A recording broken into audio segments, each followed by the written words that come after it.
Camera started. Hi Andreas. Hi. My name is Michael. Andreas. I'm not the usual TV stuff. I'm doing this for YouTube. Ah, yeah. So you are... oh, you're doing it for YouTube? Yeah. You started your YouTube channel yourself, BAKKERUDLIFE. Yeah. It's actually pretty cool, like to make your own stuff and create your own things. It helps to be more creative. So first congrats for your podium finish in race in round 1. Thank you. Round 2 was a bit unlucky. Yeah, it was a hard one because like Portugal is one of my favorite tracks and I would like to do well there, get on the podium, but yeah, a lot of issues and a lot of problems, but so much fun track. Yeah, great. So let's talk about your goals and expectations, including 2016 with this brand new Hockenheim racing team and for performance and stuff. Did the expectations and your goals came true? Yeah, I mean, like for me, last year was the first contract I signed as a professional athlete in motorsport, and for me that was a big achievement. From working or starting motorsport when I was 9, always have to pay myself into a team, finding sponsors and partners to help me the way up to where I'm now. It was a big achievement. To be able to end up on the podium in the World Championship was great. You were very successful in the last years on the Euro Rallycross Championship as well. So yeah, what a machine. Yeah, can you tell us some key facts about this car? Well, it's a Ford Focus RS. We like it to call it the Ford Focus RS RX. 600 brake horsepower, 900 newtons of torque, 0 to 100 in less than 2 seconds. Sequential gearbox, four-wheel drive car. A 2-liter engine. 2-liter engine. So turbocharged. So how many turbochargers do you need in a season? Just not one turbocharger, or? No, it's true. We go through a lot, but I would say probably 4. 4? Yeah. For the whole season? For the whole season. Well, that's okay. Yeah. Okay. I'm not sure about how much you can go into detail about it, but what are the main developments on the car in the last couple of months? So from season 2016 to... So during the winter, last year we felt we struggled in the wet, on the slippery conditions, and in the starts and over the jumps. So that was our main priority to make a car more stable, because we saw last year we was winning some events on dry, on good grip surfaces, but was struggling on wet. And we made some changes on the damper side, differential and engine stuff, and small details just to make the package better. Yeah. Regarding the suspension, the car seems to be a bit lower this year. Yeah. Can you tell us more about the intention behind the low setup?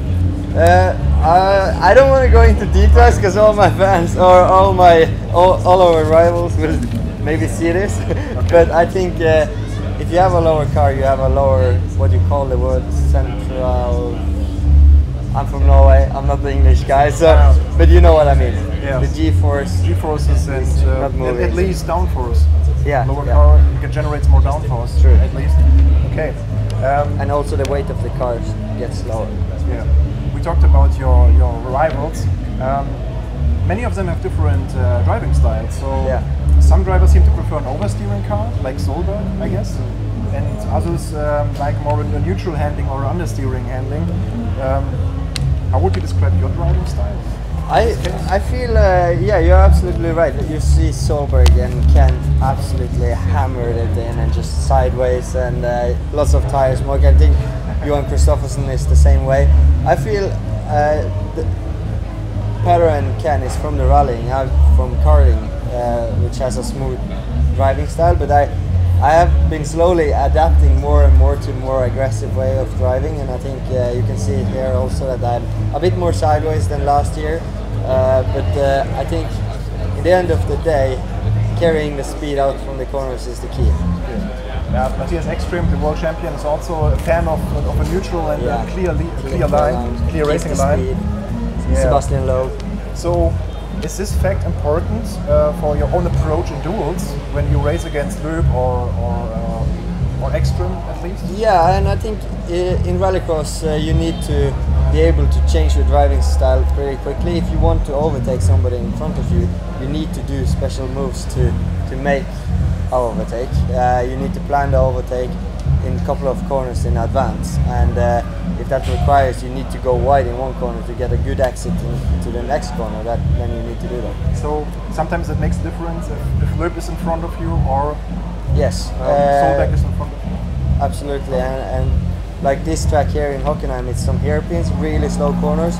Then you need to, if you're behind somebody, you need to do your turn before he starts braking out. Okay. So you're ready.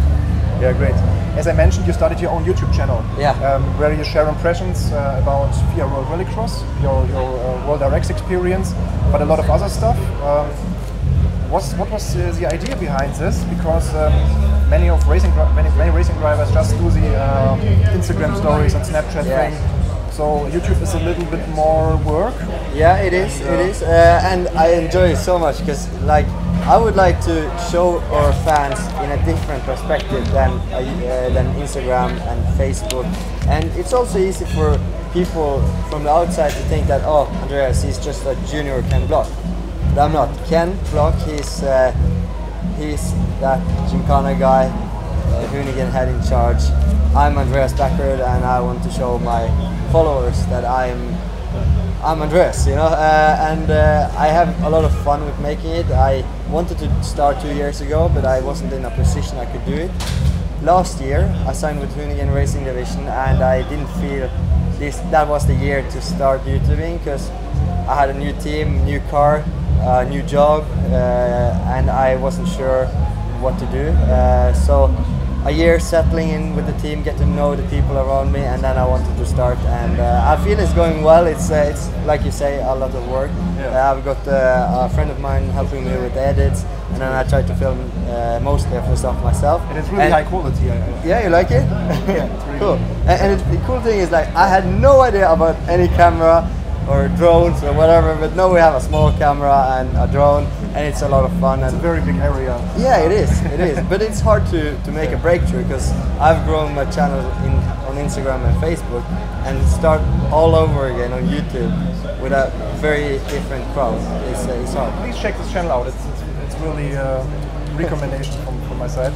So obviously you are really a Ford guy. Yeah. So you own a classic Escort Mark II. You drive, obviously, Ford performance team. So, how did your path to this whole topic in the rallycross and Ford, etc. How was this path? Is this from family or father? Well, it's a very long story, but I can try to make it short. So, my dad and my uncle was racing in rallycross when I was born. So, what I'm told, I was 3 months old when I was on my first ever race.